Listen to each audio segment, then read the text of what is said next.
ধর্ষণের জন্য নারীর পোশাক দায়ী কি না এই নিয়ে বিতর্ক বহুদিনের।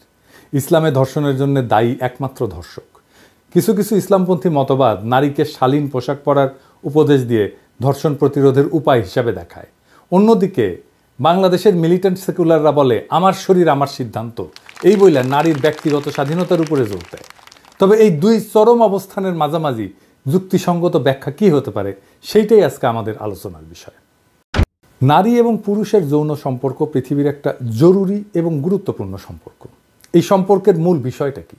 মূল বিষয়টা হচ্ছে কবুলিয়ত, কবুল করা একে অপরকে। সেই জন্যেই বৈবাহিক সম্পর্কে দুইজনকে কবুল বলতে হয়।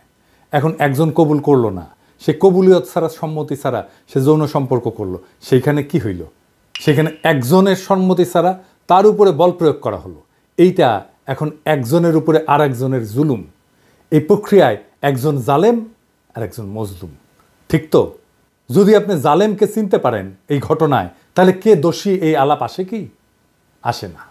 ঠিক একইভাবে রাজনীতিতে আমরা শাসককে কবুল করি ভোট দিয়ে। সেই শাসক যদি আমার কবুলের তোয়াক্কা না করে, সেটাই জুলুম হয়ে যায়। হাসিনা তাই জালেম, হাসিনা তাই জুলুম করছে আমাদের উপরে। বোঝা গেছে ব্যাপারটা? আপনাকে বিষয়টা দেখতে হবে জালেম এবং মজলুম এই কনসেপ্ট দিয়ে, তাহলেই বুঝবেন কার দোষ। এই প্রশ্নটা এখানে আসে না যদি আপনি জালেমকে চিনতে পারেন।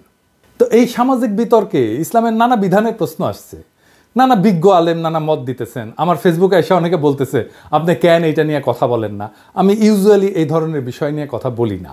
আপনারা জানেন আমি ধর্মীয় বিষয় নিয়ে কথা বলি না। আমার গুরুজন গৌতম দাস বলতেন যে কখনো কোনো ধর্মের কোনো বিষয় নিয়ে ব্যাখ্যা দিবেন না, কারণ আপনার ব্যাখ্যার পাল্টা একটা ব্যাখ্যা থাকবেই। এইভাবে নানা ফেরকা তৈরি হয়।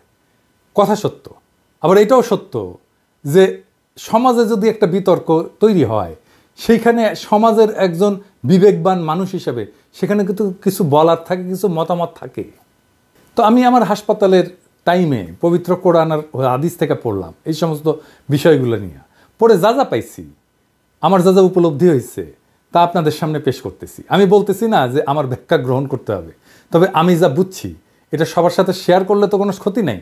অনেকে কইতে পারেন আপনি ইসলাম ধর্মের বিষয় নিয়ে কথা বলেন কেন? যে কোনো ধর্ম যে কেউ পড়তে পারে তো, তাই না? কোনো বাধা নাই তো।